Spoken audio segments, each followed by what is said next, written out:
Francis, bonjour. Bonjour. Alors, tu nous as proposé plusieurs émissions sur l'économie. Aujourd'hui, qu'est-ce que tu nous proposes ? Bien, je vous propose un voyage à travers les idéologies politiques. Pourquoi ? Mais ce qui m'a frappé lors des élections municipales dernières, c'est que les candidats aux élections venaient voir l'électeur et puis lui disaient « Nous, on est une liste apolitique. » Et puis, après les discours convenus, on disait « Oui, mais attends, un tel, là, il est de gauche ou il est de droite. » Alors, je me suis dit que finalement, des élections qui apparemment mettent hors jeu des options idéologiques étaient quand même déterminants dans la façon dont les gens votaient. Et puis, j'ai pris connaissance aussi de fiches de renseignements généraux, où dans les renseignements généraux, on dit un tel, il est à droite, à l'extrême droite, à gauche, etc. Donc, je me suis dit que les inspecteurs des renseignements généraux, ils avaient des critères pour évaluer l'appartenance politique des gens qu'ils surveillent. Alors, comme dit Montaigne, c'est que la plupart de nos querelles sont langagières, donc on va se mettre au clair d'abord sur le terme idéologie politique. Alors, une idéologie politique, c'est un ensemble de jugements qui sont conscients ou inconscients dans le domaine de la politique. Alors la politique, c'est ce qui concerne l'organisation de la cité, au temps des Grecs, mais nous, c'est l'organisation de la société. Alors la politique, ça a deux aspects, comme le dieu romain Janus, qui regardait devant et derrière.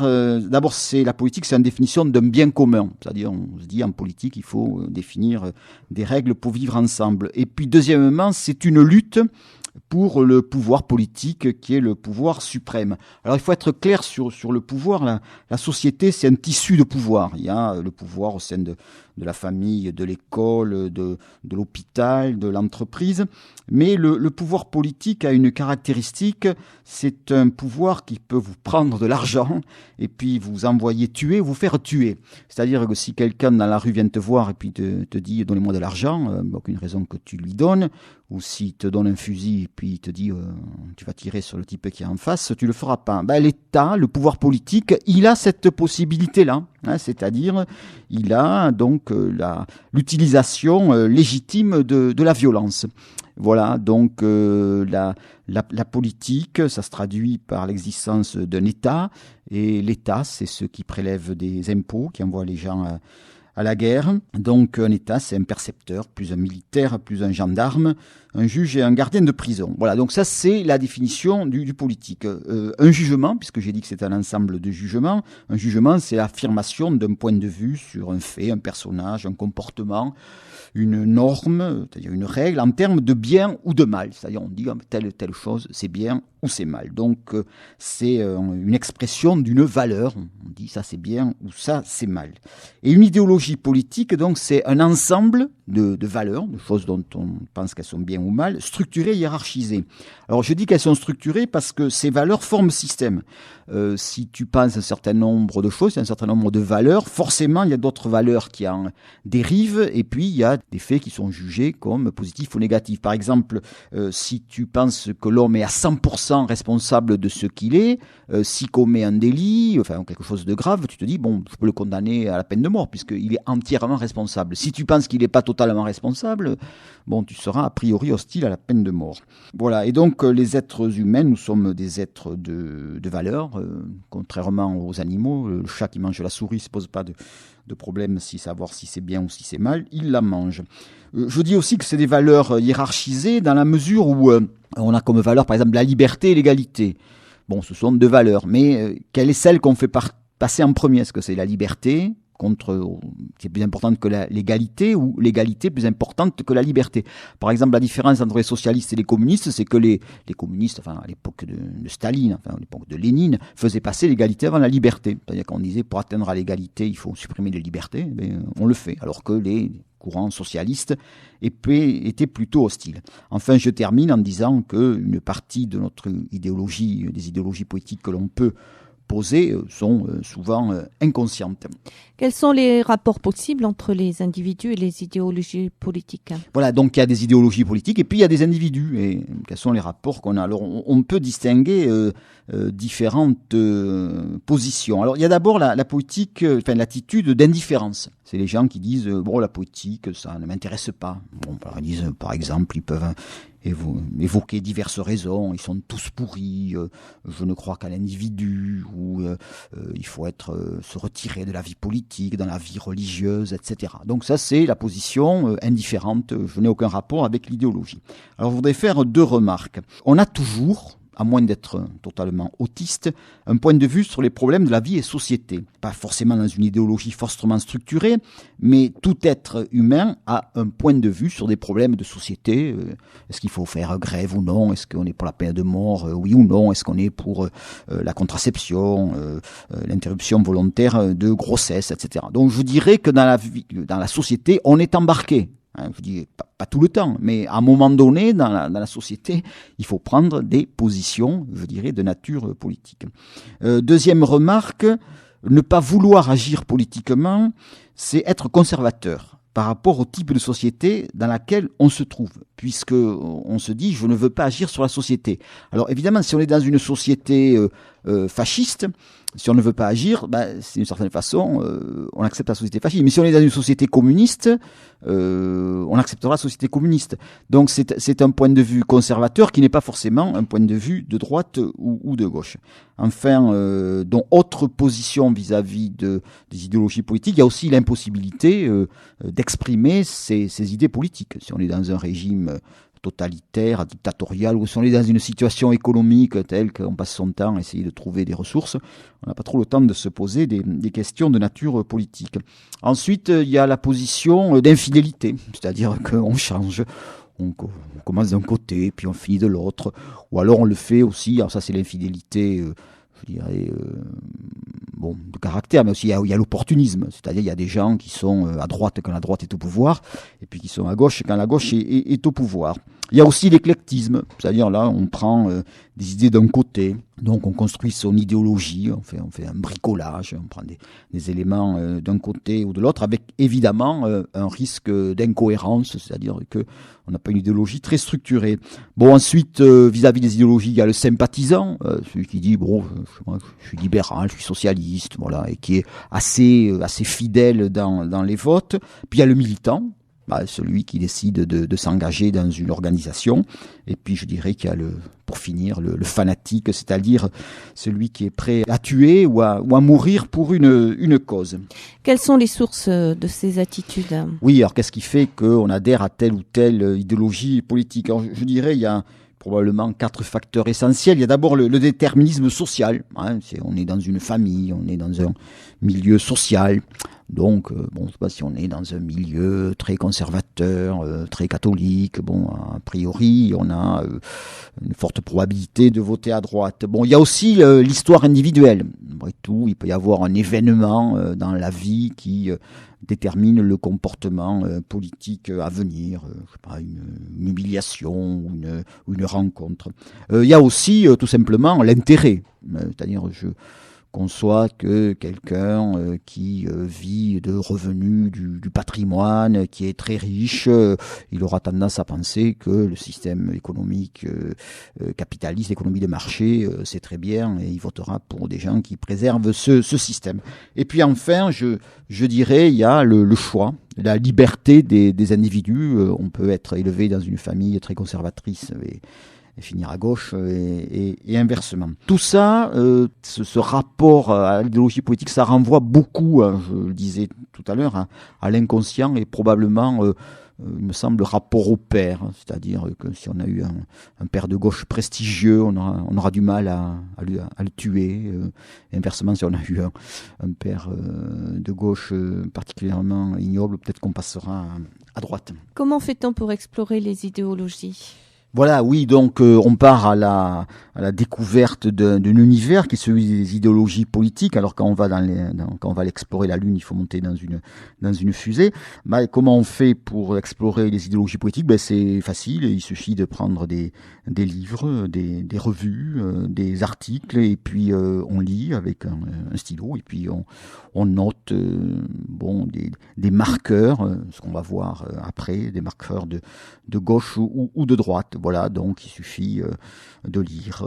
Alors il y a par exemple les publications des partis. Alors les partis, ils ont des publications que j'appelle exotériques, qui sont pour l'extérieur, et puis il y a des publications ésotériques, celles qui sont pour l'intérieur, alors qui sont très intéressantes. Et puis il faut quand même se dire une chose, c'est que quand on lit des textes de nature politique, dans certains cas c'est des mensonges, donc il faut être très prudent.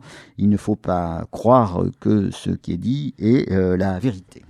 Comment découper l'univers des idéologies politiques?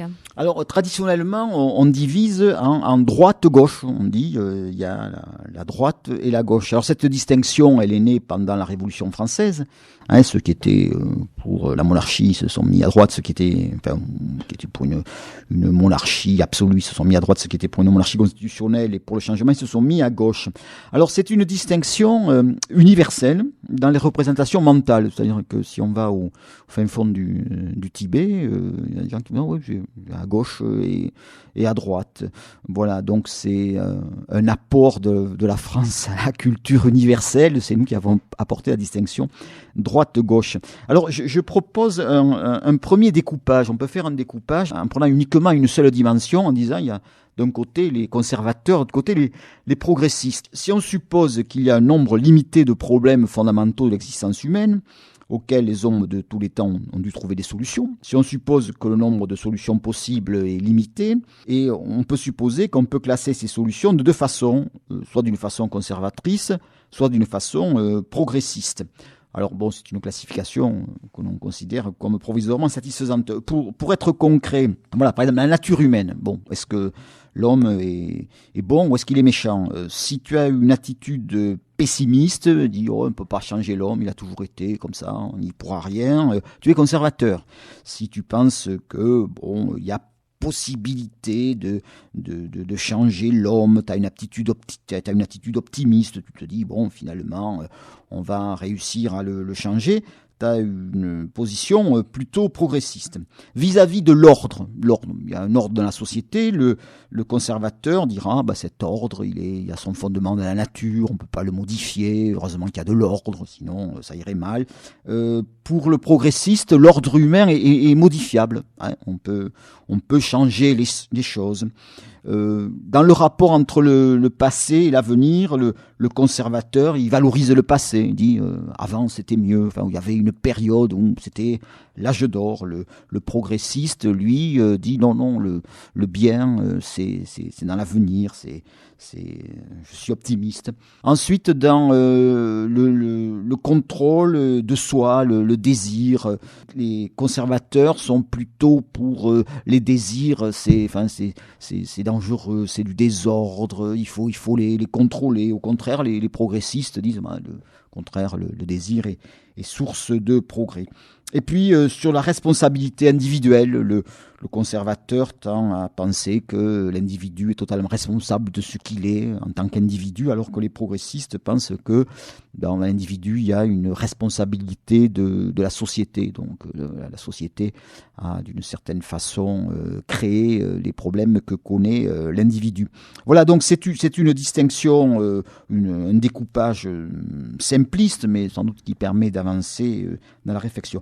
On pourrait complexifier le schéma en disant par exemple que on va faire la distinction entre les conservateurs et les réactionnaires. Les conservateurs, c'est les gens qui disent bon, la société telle qu'elle est, elle est bien, il faut la garder. Et les réactionnaires, c'est les gens qui disent finalement il y avait un type de société avant qui était bien et c'est là qu'il faudrait aller. Et du côté des progressistes, on pourrait faire la distinction entre les réformistes, ceux qui disent bon, on peut améliorer les choses petit à petit par des réformes, il faut pas violenter la société. Et puis au contraire, les révolutionnaires qui disent non, bon, tout ça marche pas, il faut faire les choses brutalement. On peut améliorer le schéma? Oui, alors le schéma là que je vous ai donné, c'est un schéma en une dimension, mais on peut faire un schéma à deux dimensions. Alors on peut découper l'espace politique en quatre zones. Alors comme je suis à la radio, c'est un peu abstrait, mais imaginez, voilà, je fais un axe horizontal. D'un côté, je mets à gauche l'égalité, c'est-à-dire les gens qui pensent que dans la société, il faut chercher l'égalité maximale. Et puis à droite, la hiérarchie, les gens qui disent dans la société, pour résoudre les problèmes, il vaut mieux qu'il y ait de l'ordre, qu'il y ait des chefs, donc une hiérarchie. Voilà. Et puis verticalement, je mets en haut le concept de liberté, c'est-à-dire les gens qui disent la société, il faut donner le plus de liberté possible aux individus. Et puis en bas, je mets autorité, les gens qui pensent que dans la société, il faut au contraire des solutions autoritaires. Voilà, donc quand on a deux axes comme ça crée des cadrans, des cadrans dans l'espace. Alors par exemple, si je regarde en haut à droite, je suis dans un système qui est à la fois favorable à la liberté, il faut donner beaucoup de liberté aux individus, mais en même temps, on dit si on donne de la liberté aux individus, forcément, il y aura des inégalités, il y aura une hiérarchie, il y aura des gens riches et des gens pauvres. Alors dans ce cas-là, on peut dire qu'on est dans une zone qu'on appellera la droite libérale. Voilà. Si on regarde en bas à droite, c'est les gens qui disent il faut une société autoritaire et inégalitaire. Mais il faut éviter de donner trop de liberté. Dans ce cas-là, on est dans une droite autoritaire. Si on prend le cadran en haut à gauche, qui combine la liberté et l'égalité, les gens qui disent on va donner de la liberté aux gens, aux citoyens, aux individus, et ils vont rechercher l'égalité, on va avoir les deux. Voilà, donc dans ce cas-là, on est dans une type de gauche libérale. Et puis si, par contre, on pense que pour avoir l'égalité, il faut une solution autoritaire, on dit on veut créer l'égalité, il faut de l'autorité, on est dans le cadran en bas à gauche autoritaire. Alors, quelques remarques sur ce schéma. Évidemment, j'ai pris des axes, j'ai mis égalité, hiérarchie, liberté, autorité.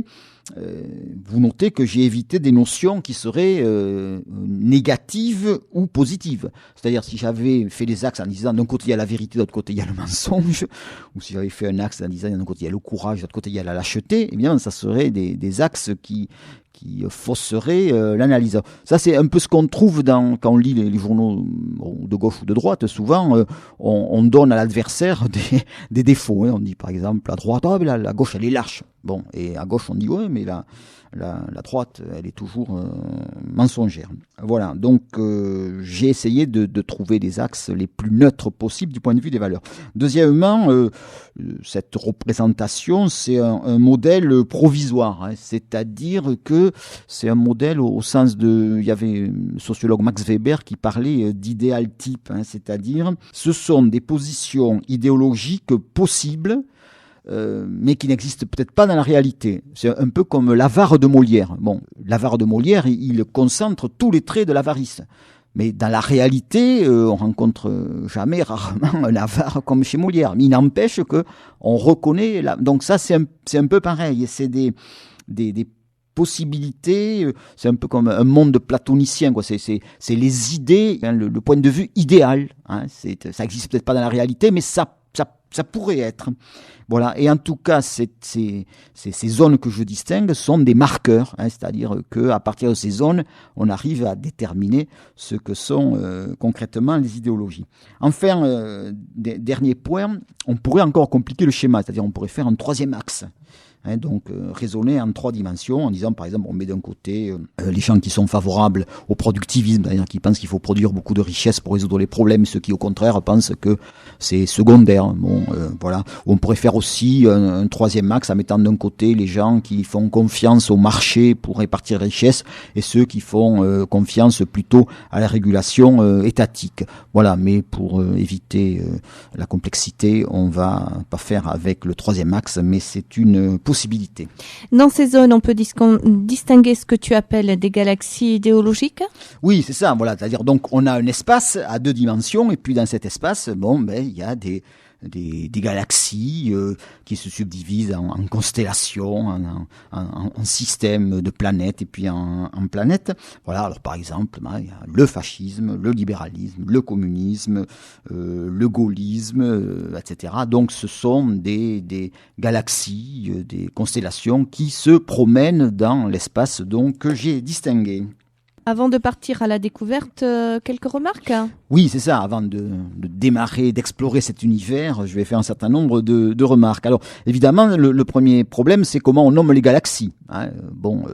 Par exemple, l'extrême droite, est-ce qu'il faut dire extrême droite, droite extrême, droite ultra, droite de la droite, droite extra-parlementaire, etc. On voit que le langage n'est pas neutre.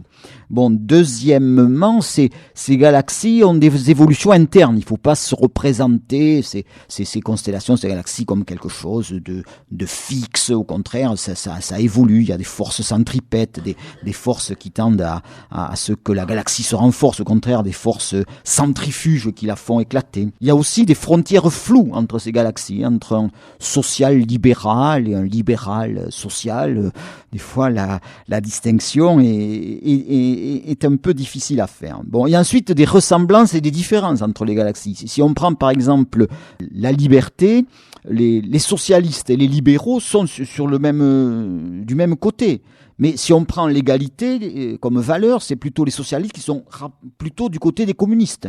Voilà, donc entre eux, il y a des attirances et des rejets entre ces galaxies, avec des moments où certaines galaxies se rapprochent. M. Mitterrand, c'était l'union de la gauche, donc les socialistes et les communistes se rapprochaient. Et puis il y a des périodes où, au contraire, elles se séparent. Par exemple, en 1917, suite à la révolution russe. Et puis, dans ces galaxies ou dans ces constellations, il y a une planète centrale qui arrive à contrôler l'ensemble de la galaxie. Par exemple, à gauche, il y avait M. Mitterrand à un moment donné. Maintenant, à droite, il y a M. Sarkozy. Maintenant, le problème de la gauche, c'est qu'il n'y a pas de planète centrale qui arrive à contrôler l'ensemble de la galaxie. Et puis, il y a des galaxies qui disparaissent. Le poujadisme, c'est plus ce que c'est. Le maoïsme français, il faut quand même un gros télescope pour réussir à trouver des maoïstes. Et puis, il faut comprendre aussi qu'à l'intérieur de ces galaxies, il y a des diversités. Par exemple, le libéralisme, on dit il y a le libéralisme. Si on regarde dans le libéralisme, il y a des constellations différentes. Au XIXe siècle, par exemple, Frédéric Bastiat, John Stuart Mill, qui sont des libéraux, ils sont très, très, très différents. Si on regarde l'anarchisme, par exemple, il y a un courant anarchisme. Si on regarde l'attitude vis-à-vis de la sexualité, de la violence, de la guerre, de la propriété, on trouve des différences très grandes entre les gens qu'on met dans la même catégorie. Donc il y a une diversité, il y a aussi des fractures à l'intérieur d'une galaxie. Par exemple, le traité constitutionnel européen, à un moment donné, il avait divisé la galaxie socialiste. Le traité de Maastricht, il avait divisé la galaxie socialiste, mais aussi la galaxie de droite, puisqu'il y en avait qui étaient favorables au traité de Maastricht et d'autres qui étaient contre. Et puis il y a aussi une plasticité, c'est-à-dire que les galaxies, elles peuvent évoluer. Bon, la situation, là, je parle en septembre de 2008, il y avait la droite, il y a quelque temps, il n'y en avait que pour, par exemple, le marché. Alors, il y a 7-8 ans, on nous expliquait que pour les retraites, il fallait absolument des fonds de pension à la bourse, que c'était vraiment la solution. Et puis aujourd'hui, en 2008, on n'en parle plus. Donc, il y a comme ça des thèmes qui se transforment au sein de la galaxie. Au sein des galaxies aussi, il y a des trous noirs. Alors, qu'est-ce que c'est un trou noir ? C'est une zone dont on n'aime pas parler dans la galaxie. C'est comme ça, on oublie. Alors, chez les socialistes, l'expérience de Guy Mollet, pas trop la rappeler. Chez les gaullistes, l'attitude vis-à-vis des harkis ou des pieds noirs, ou le service d'action civique, ils m'ont pas trop en parlé. Le Parti communiste, les procès staliniens, non plus. Donc voilà, il y a dans chaque galaxie, il y a des trous noirs qui sont mis en valeur par les adversaires, parce qu'évidemment, eux, ils mettent l'éclairage dessus, et à droite, on ne manque pas d'éclairer ce qui ne va pas à gauche, et à gauche, ce qui ne va pas à droite.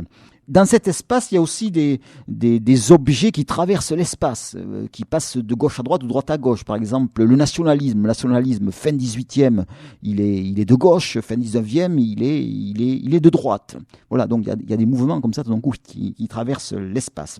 Et puis, il y a aussi des symboliques. Il y a des drapeaux, des chants, des personnages, des faits, et donc ils sont différents selon les galaxies. Bon, dernier point, cet espace, il est habité. C'est-à-dire, il y a des idéologies, mais il y a des gens dans ces espaces. Il y a des individus, il y a des électeurs, il y a des individus qui se déplacent avec le temps. Victor Hugo, il a commencé à droite, il finit à gauche. Mussolini, il commence à gauche, il finit à droite. Mitterrand, il commence à droite, il finit à gauche, ou peut-être à droite. Enfin, voilà. L'expérience montrant qu'à mesure que les cheveux blanchissent, on tend à passer de la gauche à la droite. Puis, il y a des groupes sociaux, il y a des électorats, il y a des candidats au présidentiel, donc des chevaliers Jedi qui veulent conquérir la galaxie. Voilà. Et pour terminer, je pose une question à laquelle je répondrai en conclusion, c'est ni droite ni gauche. C'est-à-dire, finalement, est-ce qu'on peut concevoir un espace politique qui ne serait pas orienté comme ça de droite à gauche, donc un monde parallèle sans droite ni gauche, mais on y répondra en fin d'émission. On part à la découverte de ces galaxies ? Oui, allez, on y va. Donc, je propose un guide pour traverser ces galaxies, pour s'y retrouver. Je vais d'abord montrer que, évidemment, chaque galaxie a son unité. Sinon, on ne le mettrait pas dans le cadran qui correspond. Mais en même temps, c'est très divers. Donc, on va essayer de voir dans chacune des tendances, des idéologies politiques, les différences qu'on peut voir. Ensuite, on parlera rapidement de l'histoire, peut-être rappeler à l'auditeur comment ces idéologies politiques se sont traduites dans l'histoire de France. Et puis, on terminera avec peut-être la situation et les perspectives. Évidemment, je vais parler à des habitants de ces galaxies, c'est-à-dire qu'il y a des auditeurs qui sont socialistes. À un moment donné, je vais parler du socialisme. Alors, je ne sais pas s'ils vont se reconnaître ou au contraire trouver que c'est scandaleux ce que je dis. Donc, vous pouvez intervenir sur Internet, Radio Laurent en minuscule, .fr, c'est ça. Et voilà, donc vous pouvez intervenir en disant non, c'est complètement idiot ce qui est raconté. On commence à l'extrême de la droite. Voilà, oui, donc on va pas faire le débat sur l'extrême droite, l'ultra-droite, droite extra-parlementaire, etc. Alors, l'extrême droite, c'est dans le cadran, c'est en bas à droite. C'est-à-dire, c'est des gens qui disent qu'il y a dans la société des inégalités. Bon, c'est comme ça, on n'y peut rien. Et puis, pour résoudre les problèmes, il faut faire appel à l'autorité. Alors, je crois qu'on peut distinguer 3 courants principaux dans cette extrême droite. Il y a un courant traditionnaliste, qui dit finalement, c'était mieux avant, on n'a qu'à revenir à comme c'était avant et tout ira bien. Deuxièmement, il y a un courant carrément fasciste qui se différencie. Je veux dire, le nazisme, c'est pas pareil que le mussolinisme, c'est pas la même chose que le franquisme, etc. Mais ce sont des groupes qui existent, des nostalgiques, qui sont marqués par le racisme, la violence, qui sont pas très nombreux, mais qui peuvent avoir à un moment donné une influence déterminante parce que ils sont des gens qui sont incontrôlables. Et puis troisième tendance, le nationalisme, j'appellerais plébiscitaire. Voilà. Bon, évidemment, peut-être populiste, ethno-racialiste. Bon, on pense au Front National en France. Voilà donc les 3 courants, et ça me paraît utile de les distinguer pour mieux comprendre comment ça se passe à l'extrême droite. Alors, qu'est-ce qui fait l'unité de tous ces courants ? C'est d'abord l'idée d'une inégalité, je dirais, un grand mot ontologique, c'est-à-dire que l'inégalité est quelque chose de fondamental, naturel, inévitable, et il faut concevoir l'univers, le monde, comme un monde d'inégalité. Les individus sont inégaux, les peuples, les races, les nations, etc. Et donc, il y a toujours un discours anti-égalitariste. Voilà, donc c'est un marqueur fort, ça, de l'extrême droite. Quand tu lis un texte, et puis il y a toujours l'égalité, c'est affreux, ça. C'est vraiment un marqueur de droite, avec comme conséquence le refus de la démocratie. Si on pense qu'il n'y a pas égalité, il n'y a que des minorités, des aristocraties qui doivent gouverner. Il y a aussi l'idée d'un darwinisme social, c'est-à-dire c'est la loi du plus fort. Il y a des forts, il y a des faibles, les forts mangent les faibles. C'est comme ça dans la nature, ça va être comme ça dans la société. On ne peut pas faire autrement. Il y a aussi l'idée de domination du génétique, c'est-à-dire que l'individu, il se définit par ces gènes, les gènes qui vous rendent beau, intelligent, les gènes qui vous rendent vilain et bête. Et donc, il y y a rien à faire. Il y a aussi l'idée du refus du métissage, donc avec la conséquence le refus de l'immigration. Et puis il y a toujours la mise en avant de l'affirmation de l'identité. Moi je suis ça, je suis complètement différent des autres. Deuxième marqueur de l'extrême droite, c'est une conception pessimiste de l'homme. L'homme est habité par le mal, il ne faut pas lui donner trop de liberté, sinon ça entraîne une dissolution de la communauté. Il faut un ordre, la famille ou l'église, l'État, la corporation, l'armée. Il faut même un dictateur qui permet de résoudre tous les problèmes. Donc c'est le sauveur, le guide. Il faut un contrôle culturel parce que si on donne trop de liberté, ça va pas. Donc il faut que le cinéma, l'art, la peinture, tout soit contrôlé. Et puis il faut valoriser les morales traditionnelles. C'est comme ça depuis de tout temps. Il faut que ça reste comme ça de tout temps. Un rapport aussi au temps qui est une haine du présent. On a toujours la nostalgie d'un âge d'or et depuis c'est la décadence en permanence. Il y a un anti-rationalisme. On dit on ne peut pas organiser la société de façon rationnelle, raisonnable parce que il faut faire appel à l'instinct, à l'énergie, à la tradition, aux sentiments.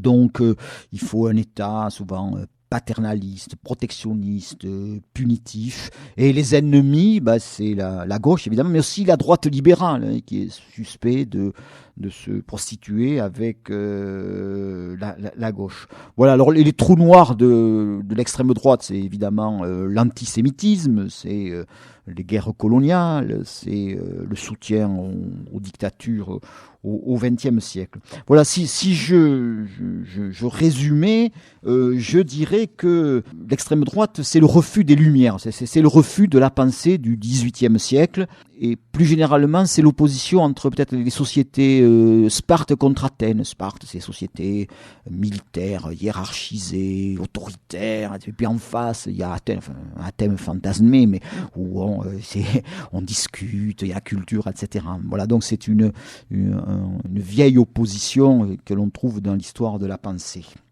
Les différences? Oui, alors au début, j'ai dit qu'il y avait des différences entre les tendances de l'extrême droite. Alors peut-être les préciser. Par exemple, la différence entre traditionnalisme et fascisme. Le traditionnalisme, c'est un peu le pétainisme. Enfin, c'est Pétain. Disons, les fascistes tiennent un discours révolutionnaire souvent. Ils disent il faut détruire l'ordre ancien. Les traditionnalistes disent non, au contraire, il faut le retrouver. Du côté des fascistes, on est plus, je dirais, plébéien. On fait plus appel au peuple, enfin un peuple fantasmé, mais on fait appel au peuple, alors que dans la tradition, dans les traditionnalismes, on fait plutôt appel aux élites, aux politiques, économiques, ou spirituelles.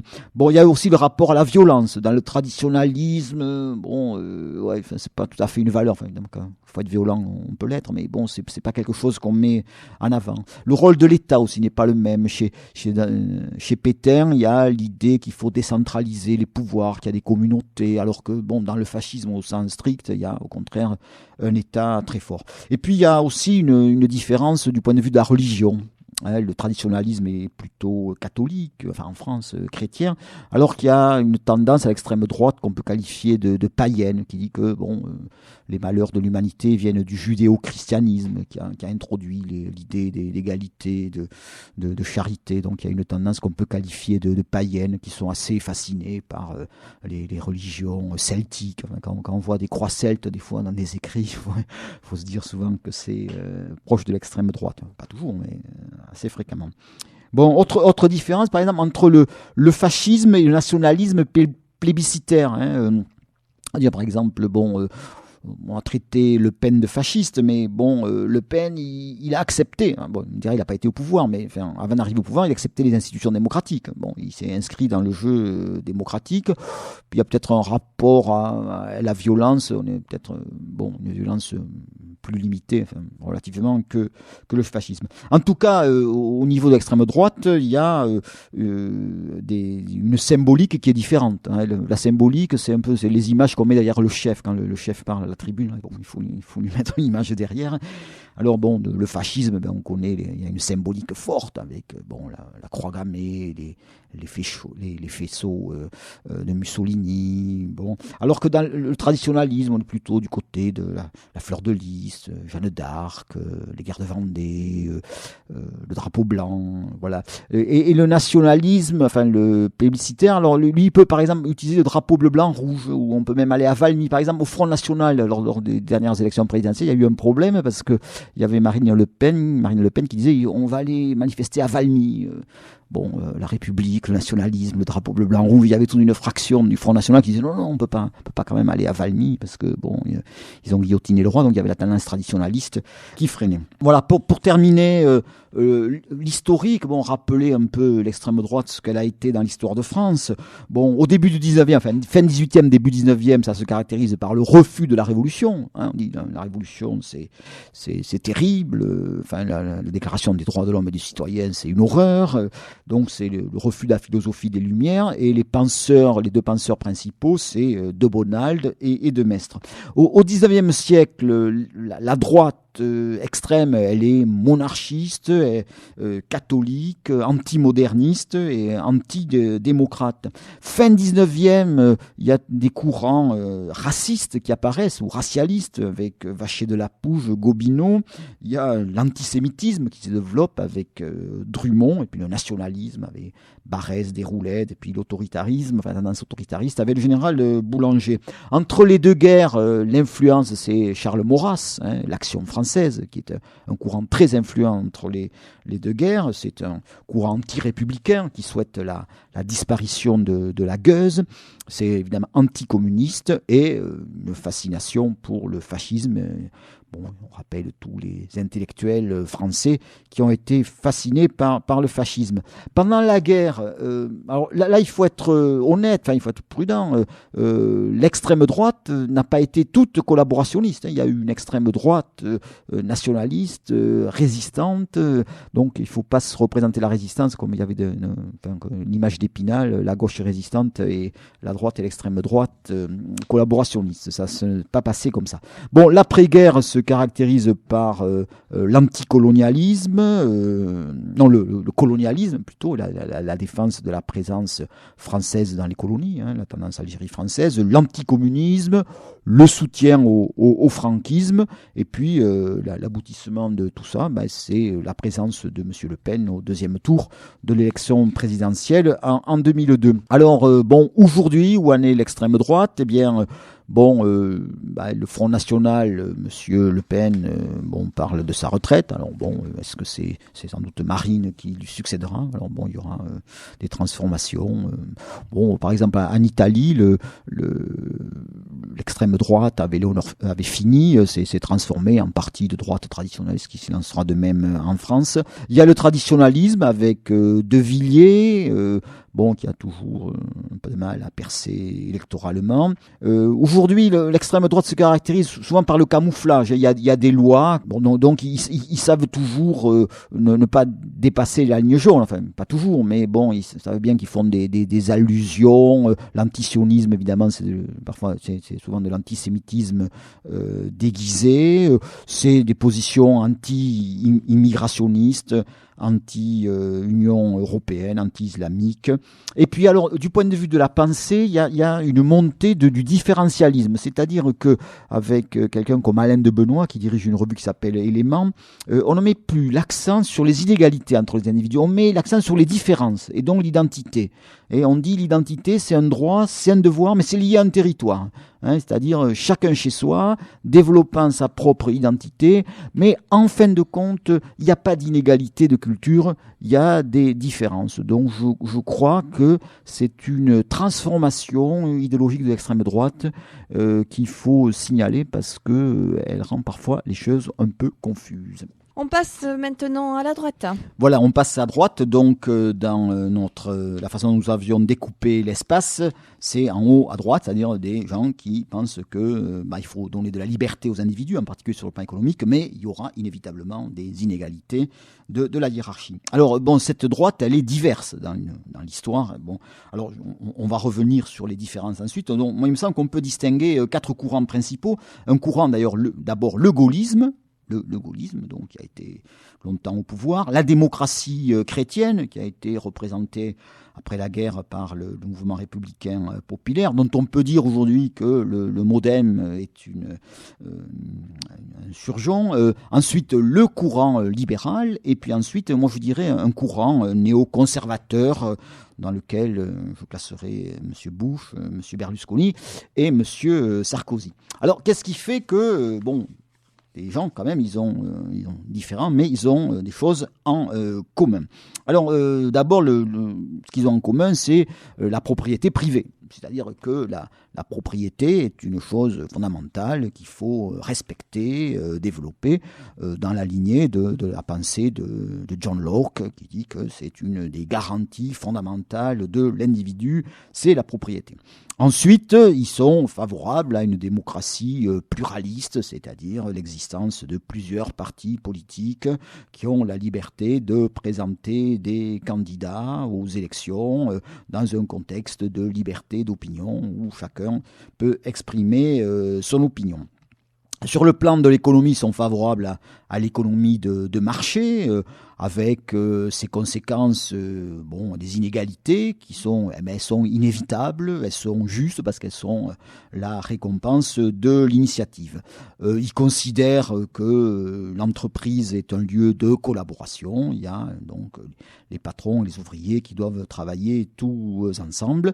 Il y a un ciment qui est l'anticommunisme, puisque les communistes contestaient à la fois l'économie de marché et la propriété privée. Donc c'est tout à fait normal que la droite soit anticommuniste. Et puis la cible principale, c'est l'État inefficace. Quand on lit un éditorial, on dit oh là là, il y a trop d'État, il y a trop de fonctionnaires, ça marche pas, c'est le désordre, etc. C'est bureaucratique. Là, c'est un marqueur du libéralisme. Alors les spécificités à droite, le gaullisme par rapport aux autres courants, évidemment, c'est un courant qui est autour du général de Gaulle. Il y a une personnalisation. Il n'y aurait pas eu de gaullisme sans de Gaulle. Le gaullisme, c'est aussi une grande méfiance à l'égard du parlementarisme. Alors, je ne dis pas que c'est pas anti-parlementaire, mais on fait en sorte que le Parlement ait moins de pouvoir. On voit la Constitution de 1958. Ce sont des positions nationalistes, à la fois par rapport aux États-Unis et par rapport à l'Union européenne, ce qui les différencie de la démocratie chrétienne qui, elle, était atlantiste. Et puis, le gaullisme est plutôt un étatisme économique. C'est là aussi ce qui le différencie du libéralisme. Le général de Gaulle était pour un nationalisme haute technologie, le Concorde, le nucléaire, le plan calcul, donc c'est l'État qui doit être à l'initiative de l'économie. Les démocrates chrétiens, d'abord ils se réclament de valeurs chrétiennes, donc ils sont dans la lignée des concepts de l'économie juste de saint Thomas d'Aquin. Il faut que les profits, les salaires soient justes, il ne faut pas les laisser au marché.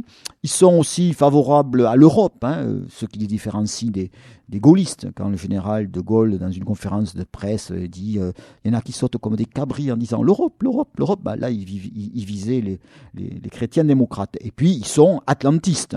C'est-à-dire que si on regarde par exemple en 1967 la campagne Le Canuet contre De Gaulle, c'est sur des positions favorables aux États-Unis. Le courant libéral en France, il a toujours eu un peu de mal à s'organiser. À un moment donné, il était organisé autour de M. Madeleine, mais M. Madeleine a abandonné la politique. Alors le courant libéral, c'est l'individualisme. Il faut partir de l'individu. Évidemment, l'économie de marché, la méfiance par rapport à l'État. Et puis, c'est un courant atlantiste, c'est-à-dire qu'il considère que les États-Unis sont un modèle qu'il faut imiter. Dernier point, le néoconservatisme à la George Bush. C'est évidemment un système favorable au capitalisme et au capitalisme financier, mais c'est un capitalisme, comme dit Bush, compassionnel, c'est-à-dire il faut quand même aider les pauvres, il faut faire preuve de charité.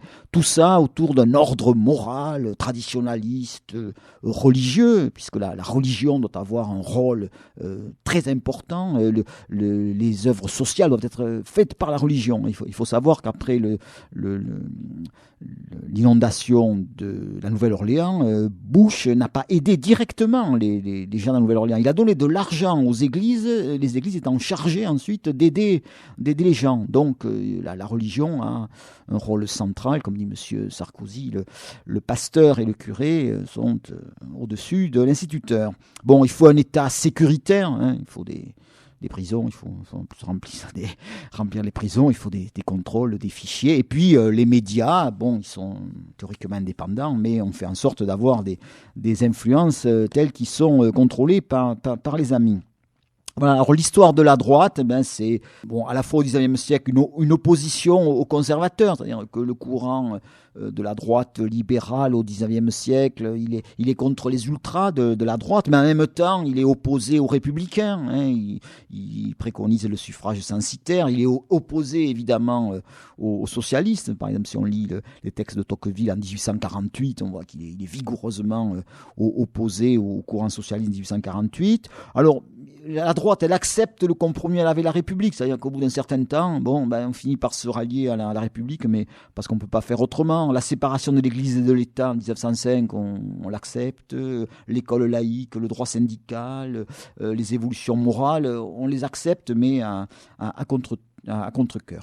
Bon, les trous noirs de la droite, évidemment, c'est les solutions autoritaires lorsque les intérêts sont en jeu. Dans ce cas-là, on a tendance à oublier tous les beaux concepts de liberté, de la presse, etc. À voir le pétainisme en 1940 et puis le colonialisme, le néocolonialisme.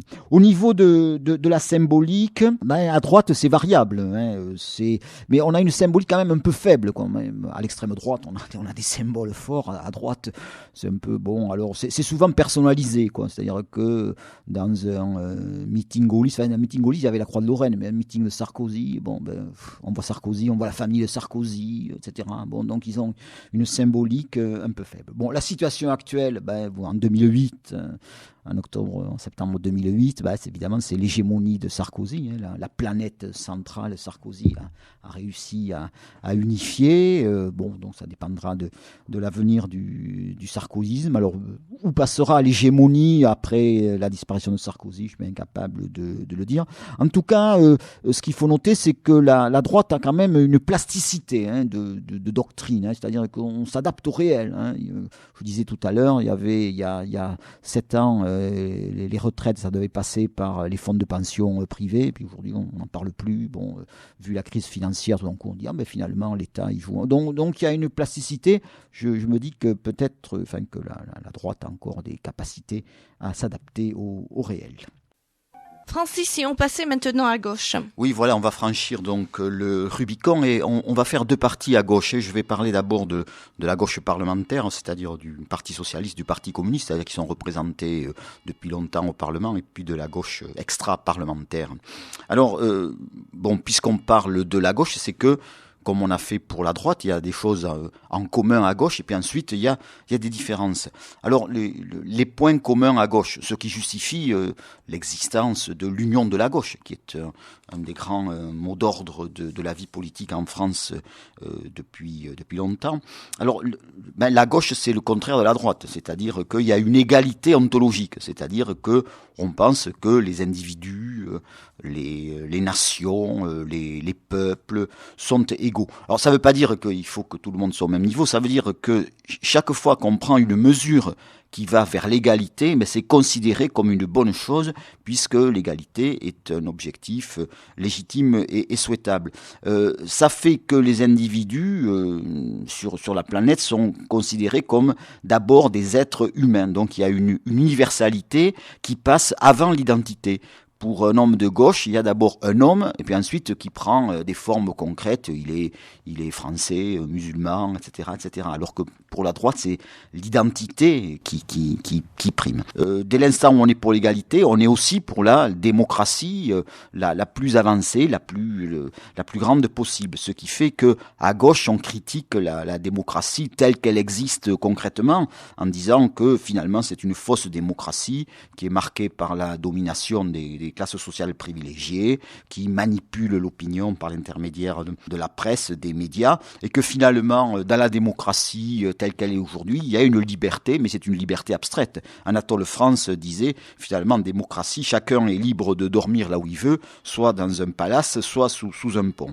L'individu aussi est considéré comme partiellement déterminé par la société dans laquelle il vit, donc sa responsabilité d'une certaine façon est limitée, il n'est pas à 100% responsable, ce qui justifie d'ailleurs le refus, l'abolition de la peine de mort. On suppose aussi à gauche que l'être humain était éducable, qu'il peut progresser, que la justice doit être centrée surtout sur la prévention, que la liberté intellectuelle, la liberté d'opinion est une valeur fondamentale, que sur le plan moral, chacun est libre de vivre comme il veut, à condition que ça ne porte pas préjudice aux autres. Mais c'est de la gauche que sont venus, même si ça a été voté par des gouvernements de droite, des grandes mesures comme la contraception, l'interruption volontaire de grossesse. En somme, à gauche, on pense que la raison humaine permettrait de créer une société plus juste. Sur le plan philosophique, à gauche, il y a plus d'athées, d'agnostiques ou de déistes qu'à droite. Si on regarde les opinions philosophiques, les points de vue philosophiques des grands responsables de gauche, on trouve plus d'athées et d'agnostiques. Sur le plan économique, la gauche, elle est critique, elle est hostile au capitalisme, elle considère que c'est un système qui est fondé sur l'exploitation, l'injustice, c'est un système qui ne satisfait pas les besoins réels. Donc vis-à-vis de la richesse, il y a un certain point de vue d'illégitimité. On dit les riches, ils sont peut-être pas tout à fait légitimement riches, donc c'est normal qu'on leur prenne de l'argent pour le redistribuer. Donc à gauche, on est plutôt favorable à l'action de l'État dans l'économie, l'État qui par l'impôt permet la redistribution et puis développe des services publics. On pense aussi qu'il y a une action positive du syndicalisme. Voilà, donc à gauche, on a un certain point de vue optimiste sur l'avenir. Il y a un progrès possible. Ces fondements passent par une symbolique commune ? Oui, voilà, il y a une symbolique commune à la gauche, dans les manifestations d'union de la gauche. Alors on fait appel à des personnages, à des événements. Alors évidemment, il y a dans l'Antiquité, il y a Spartacus, il y a les humanistes de la Renaissance, il y a les philosophes des Lumières du XVIIIe siècle, il y a 1789, il y a la Commune de Paris, l'école publique et laïque, l'affaire Dreyfus, le Front populaire, la libération 1981. Donc ça c'est un peu commun à la gauche, mais par exemple le Parti communiste, lui, a une autre symbolique. Le Parti communiste, par exemple, il y a 1793, Robespierre. Au Parti socialiste, on n'est pas trop robespierriste, alors que au Parti communiste, on l'est. Puis il y a évidemment la révolution d'octobre pour le Parti communiste. Il y a la guerre d'Espagne, Stalingrad et la résistance. Alors, j'avais présenté dans l'introduction en disant qu'il y avait aussi des trous noirs. Alors, les trous noirs du Parti socialiste, c'est la fin du Front populaire. Il faut savoir que l'Assemblée qui a été élue au Front populaire, c'est elle qui vote les pleins pouvoirs à Pétain. Il y a Guy Mollet, en 56, il arrive au pouvoir en disant je vais faire la paix en Algérie, il fait la guerre. Il y a certains aspects du mitterrandisme, comme disait monsieur Jospin, il faudrait faire un inventaire. Et puis il y a l'échec de monsieur Jospin en 2002 quand même. Je veux dire, un premier ministre qui exerce le pouvoir pendant 5 ans et qui fait 16% des voix aux élections en étant en 3e position. C'est le genre de choses qui vaut mieux pas trop se rappeler au Parti socialiste. Au Parti communiste, alors là, des trous noirs, il y a Trotsky qui disparaît de l'histoire de la révolution d'octobre dans les livres du Parti communiste. En Espagne, il y a la guerre. Il y a le parti ouvrier d'unité marxiste qui est massacré par les communistes. Il y a la demande de réparation de l'humanité en 1940, les procès staliniens, le goulag, etc. Il y a beaucoup de cadavres dans le placard. Et les différences?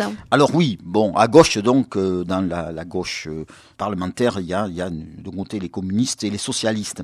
Alors cette division, elle est née en 1920 au congrès de Tours. Et donc pendant tout le XXe siècle, le Parti socialiste et le Parti communiste se sont opposés. Alors je vais prendre simplement 3 points d'opposition. L'attitude vis-à-vis de la démocratie libérale. Au Parti socialiste, on considère que la démocratie libérale est insuffisante, mais il faut continuer à l'approfondir. En somme, Jaurès disait le socialisme, c'est une république achevée. Donc, il est possible de réformer le système libéral pour avancer vers plus de démocratie.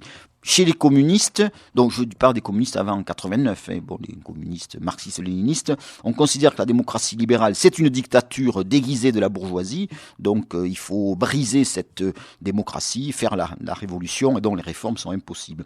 En économie, le Parti socialiste, même s'il a peut-être pas théorisé, mais de fait, il était favorable à une économie de marché régulée, avec des réglementations, de la redistribution, même des nationalisations et puis des relances économiques de type qu'on peut qualifier de keynésien. Au contraire, les communistes, eux, considéraient que l'économie de marché, c'était le mal, et donc il fallait une économie collectivisée et une économie planifiée telle qu'elle a fonctionné en URSS. Et donc, justement, une des grandes oppositions au XXe siècle, ça sera l'opposition sur la question de l'URSS. Au Parti socialiste, on a toujours considéré que l'URSS n'était pas un modèle de socialisme. Alors que au Parti communiste, on considérait que l'URSS, qui se caractérisait par le fait que le marxisme était considéré comme une science, le Parti communiste représentait le prolétariat, donc c'était logique qu'il y ait un parti unique.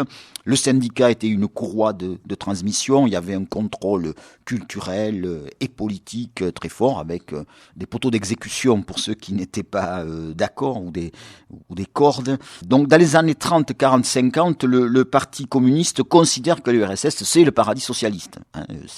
C'est comme ça qu'il faut faire. Dans les années 70-80, un peu en recul sur cette image de paradis socialiste. Alors il y a la thèse du retard. C'est l'historien Eilenstein qui dit, finalement, l'URSS, ils ont des retards en matière de démocratie, mais c'est parce qu'en 1917, ils étaient encore au féodalisme. Et puis après, on dit, c'est l'histoire de l'omelette. On fait pas d'omelette sans casser des œufs. Donc, il y a des œufs qui sont cassés. Puis après, il y avait la théorie de la tumeur sur un corset. On disait l'URSS, c'est bien, mais malheureusement, il y a des petits trucs qui vont pas. Il y a un problème de liberté. Et puis ensuite, même dans les années 70, les communistes font la distinction entre crise dans le système et crise du système. Ils disent le système capitaliste, il est en crise. Le système communiste, lui, c'est une crise, mais dans le système. Le système n'est pas en cause, mais il y a normalement des problèmes. Et puis même, on arrive à un moment donné, le point de vue que la crise des pays communistes est le reflet de la crise des pays capitalistes. Voilà, donc ça marche pas dans les pays capitalistes, donc ça marche pas non plus dans les pays communistes. Et puis ça se termine, je dirais, avec la position de marché qui est le bilan global positif. On peut revenir un petit peu sur l'histoire ? Oui, alors je vais pas faire un aspect historique, mais rappeler peut-être les principales caractéristiques de l'histoire de l'Union de la gauche. Alors d'abord, sur les 2 siècles qui nous précèdent, la gauche a peu exercé le pouvoir. Si on regarde, c'est la droite qui a exercé essentiellement le pouvoir. Deuxièmement, l'Union de la gauche a été au pouvoir, mais comme disait le Parti communiste, l'Union de la gauche, l'Union est un combat. C'est-à-dire que il y a eu des périodes où le Parti communiste et le Parti socialiste ont participé au pouvoir, mais en même temps, les deux luttaient pour l'hégémonie. Alors on a bien vu que, par exemple, M. Mitterrand, il a fait l'union de la gauche, mais une union de la gauche au profit du Parti socialiste, et ça affaiblit le Parti communiste. Ensuite, on peut aussi constater dans l'histoire qu'il y a un décalage entre les espoirs et les réalisations. 1936, le Front populaire, ça se termine par le vote des pleins pouvoirs en 40, la libération aussi, 1946, le départ de Gaulle, 47, le départ des communistes, c'est sans doute pas ce que les résistants avaient espéré. 1956, alors là c'est évident, la déception est tellement grande d'ailleurs que le général de Gaulle revient au pouvoir. Les septennats de monsieur Mitterrand, peut-être, je sais pas quel sera le bilan de l'histoire. Quant au bilan de monsieur Jospin, électoralement, ça a été une catastrophe. Et puis, dernier point, je voudrais dire qu'il y a eu des espoirs réalisés par la gauche. Si on prenait un militant socialiste d'avant 1914 et puis on lui montre la société française aujourd'hui, il trouverait que la sécurité sociale, le salaire minimum, le droit du travail, le système des retraites, c'est quand même bien et que c'est la gauche, pas seulement, mais c'est la gauche qui avait avancé ces thèses. Maintenant, peut-être qu'à la fin du XXIe siècle, quand on montrera l'état de la société à la fin du XXe siècle, peut-être que les socialistes trouveront que leurs espoirs n'ont pas été réalisés. Mais ça, en tout cas, moi, je ne le verrai pas. Quelle est la situation de la gauche aujourd'hui ? Bien. Alors, du côté du PS, le PS a fait une déclaration de principe. C'est bien ça pour les professeurs de sciences politiques. Et alors, ce qui est frappant, c'est que c'est la fin de l'objectif de la collectivisation des moyens de production et la fin du salariat.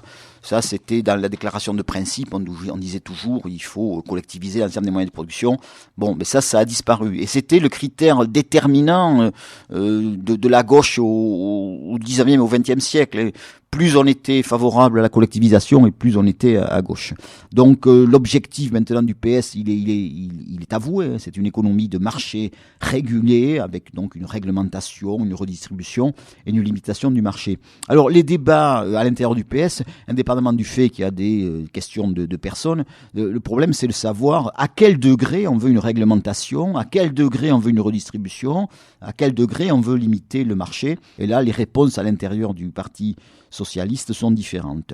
Alors la situation du Parti socialiste, c'est un parti de gestion locale. Il est au pouvoir dans les communes et la quasi-totalité des régions. C'est aussi un parti présidentiel, mais le problème justement, c'est de savoir quel candidat ira aux prochaines élections présidentielles. Ce pose aussi fondamentalement quand même l'avenir du socialisme. On en discutera plus tard, mais les grands discours idéologiques, comment est-ce qu'ils peuvent évoluer dans les années à venir.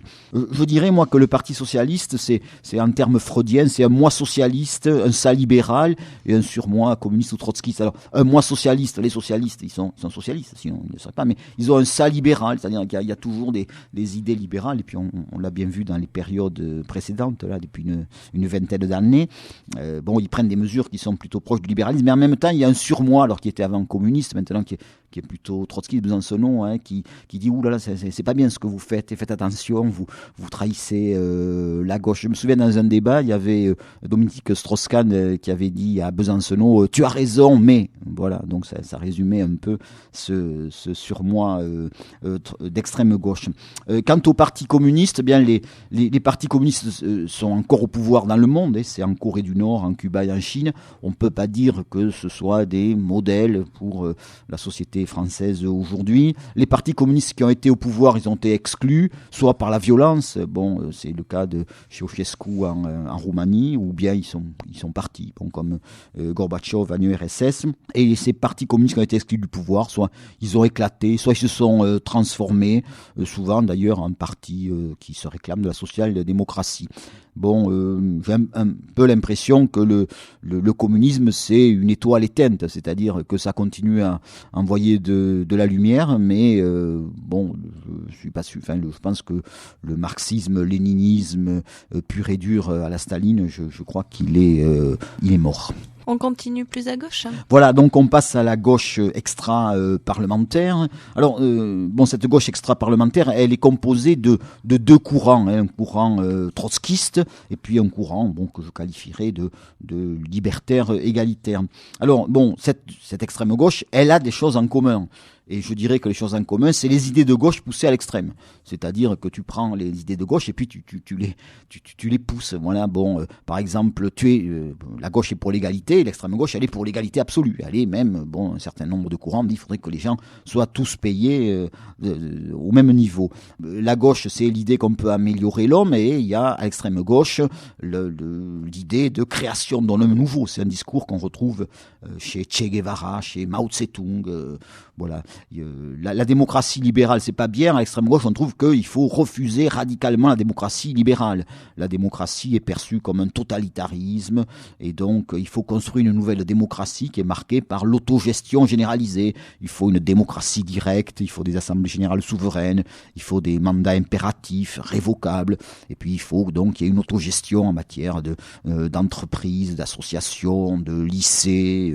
Voilà. La liberté, il faut qu'elle soit totale, sans aucune limite. La devise de l'extrême gauche libertaire, c'est ni Dieu ni maître. Il y avait le slogan de mai 68, il est interdit d'interdire. Et il faut rappeler que dans les années 70, il y avait eu un débat sur la légitimité de la pédophilie. Donc on a mis un mouchoir là-dessus. Bon, et puis l'anticapitalisme, c'est une composante. Il faut refuser le productivisme et refuser l'économie de marché et accepter donc l'immigration, qui est considérée comme un phénomène positif. Et les divisions ?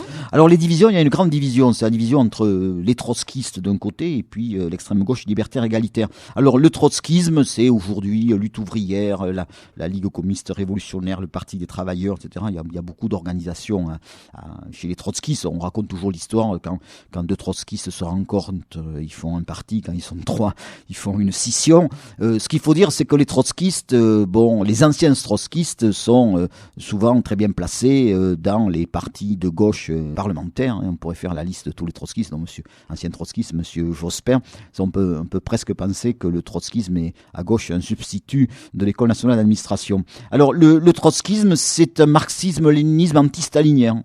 C'est de dire, finalement, Lénine c'était bien, et puis ça a dérivé à partir de Staline. Il y a eu une bureaucratisation de l'URSS, et donc le trotskisme, c'est la tentative de rendre innocent Lénine par rapport à Staline. Alors aujourd'hui, c'est la figure dominante, c'est Olivier Besancenot qui passe bien dans les médias, et Olivier Besancenot a comme idole Che Guevara.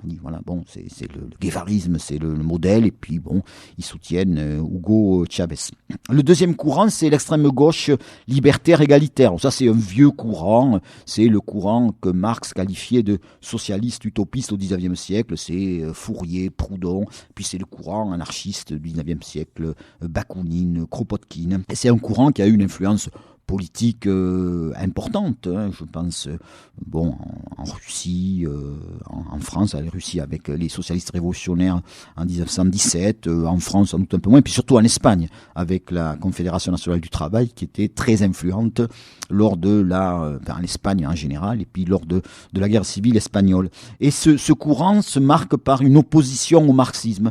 Ce courant considère que le marxisme est autoritaire et étatique. Et si on lit les débats entre Marx et Bakounine au XIXe siècle, on a un résumé de tous les débats qui auront lieu au XXe siècle. Alors donc ce courant, il s'oppose donc à la gauche traditionnelle, mais il s'oppose aussi au trotskisme.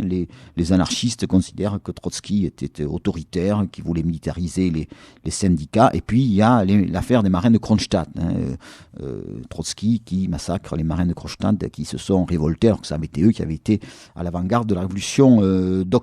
Alors la situation, c'est une extrême gauche qui est divisée, mais influente en particulier au niveau culturel.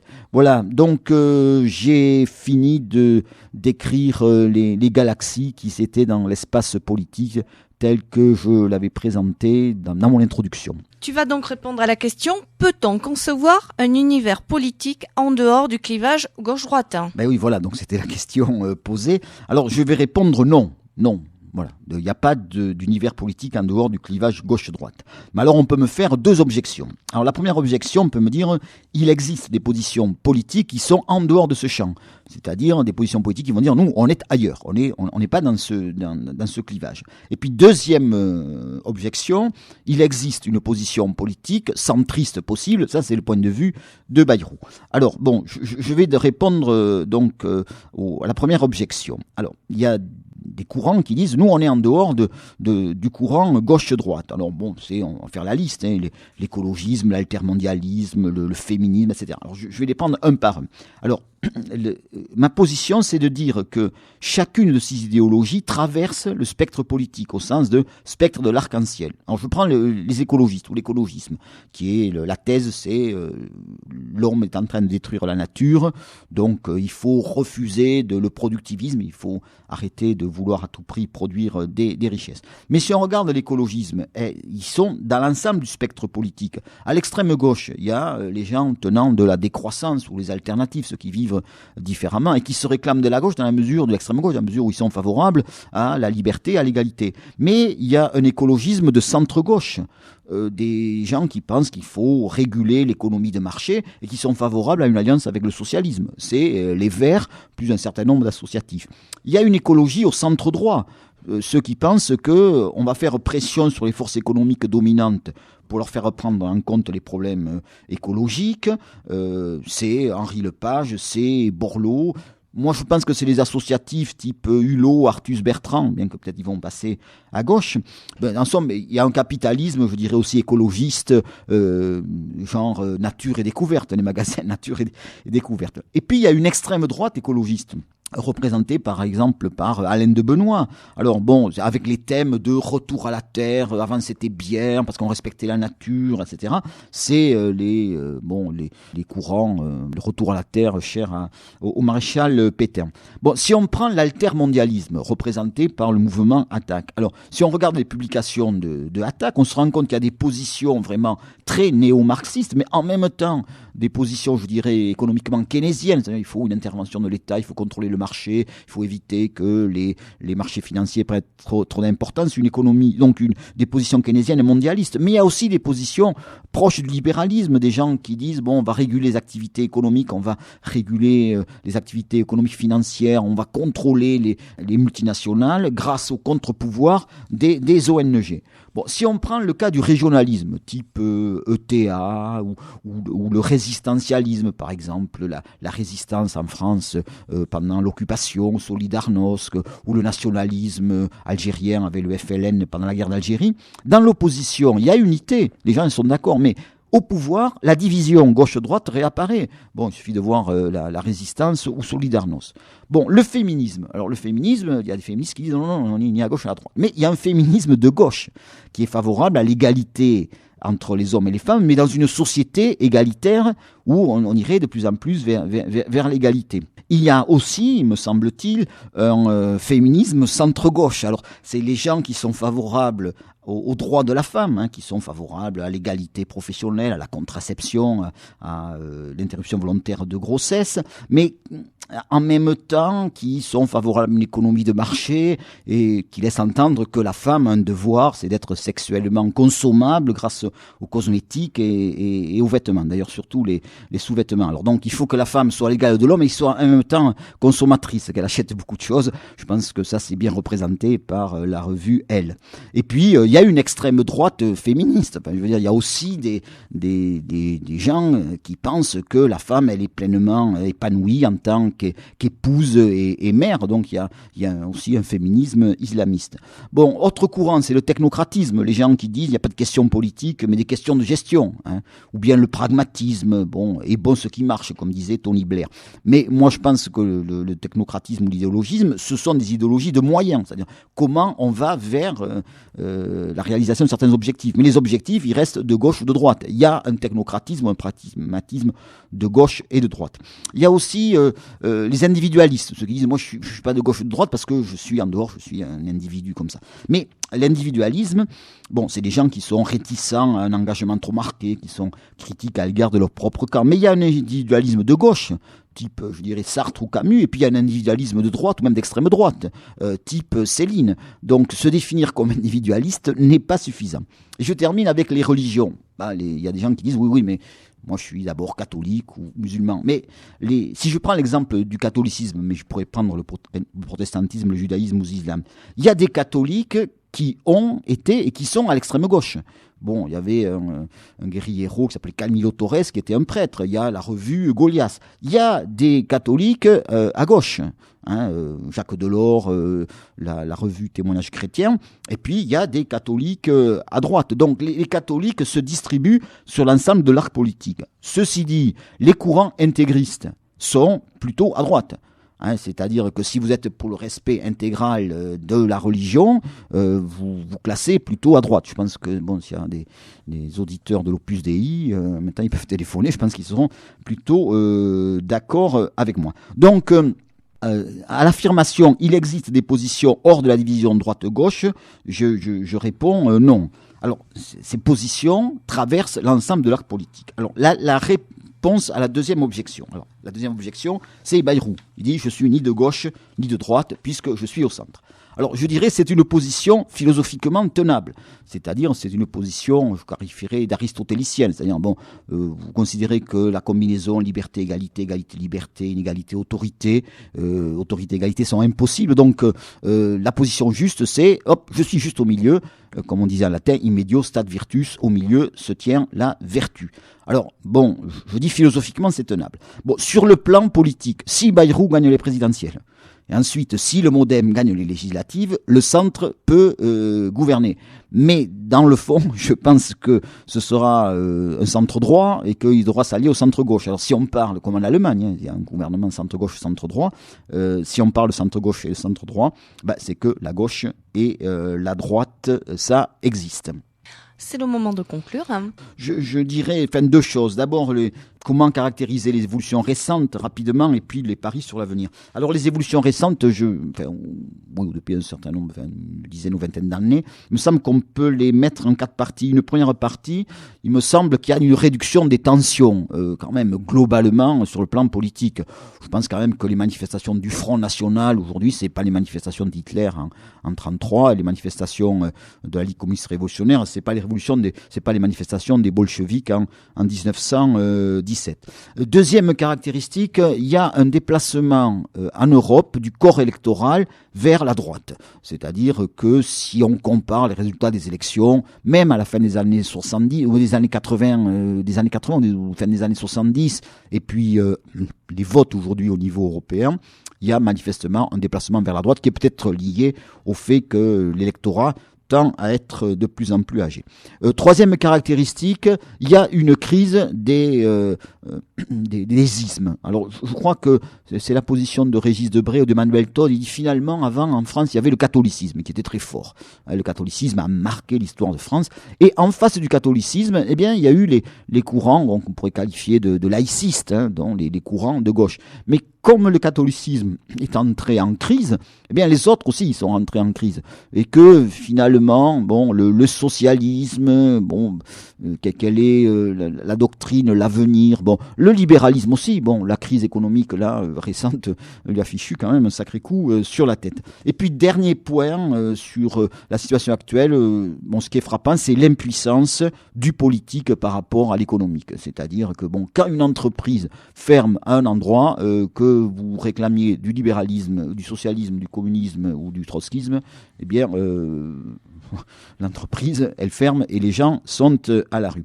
Alors, les paris sur l'avenir, je crois, on peut les montrer en 2 points. Le clivage droite-gauche existera toujours dans l'espace des possibles. Les questions sur la liberté, l'égalité et les réponses possibles existeront toujours. Donc, je dirais que dans le monde platonicien des idées, il y aura toujours une gauche et une droite. Alors je fais allusion au mode platonicien parce qu'il y a le fameux tableau de Raphaël où on voit les philosophes et on voit Platon qui lève le doigt vers le haut, il montre donc les idées. Donc, dans le domaine des idées, il y aura toujours une gauche et une droite. Et puis à côté, il y a Aristote qui a la main tournée vers le bas, et ça veut dire qu'Aristote, lui, il regarde ce qui se passe dans la réalité. Dans le monde donc du réel, il y aura des tendances politiques qui disparaîtront ou ne deviendront que marginales. En somme, les espaces politiques existeront, mais il n'y aura peut-être aucune galaxie pour les habiter. Et enfin, dernier point, peut-être qu'il y a une possibilité de disparition de la politique en tant que possibilité de fixer des choix à la société dans laquelle nous vivons. Et on pourrait très bien imaginer une société dont les rapports sociaux seraient fondés uniquement sur la force. C'est ce qui existe aujourd'hui dans la plus grande partie de l'univers. Quand vous êtes italien en Sicile, je crois que la politique, c'est d'obéir à la mafia. Alors ça sera peut-être notre avenir, peut-être qu'il n'y aura plus de politique, on regrettera le temps où l'on faisait de la politique. Merci. Merci.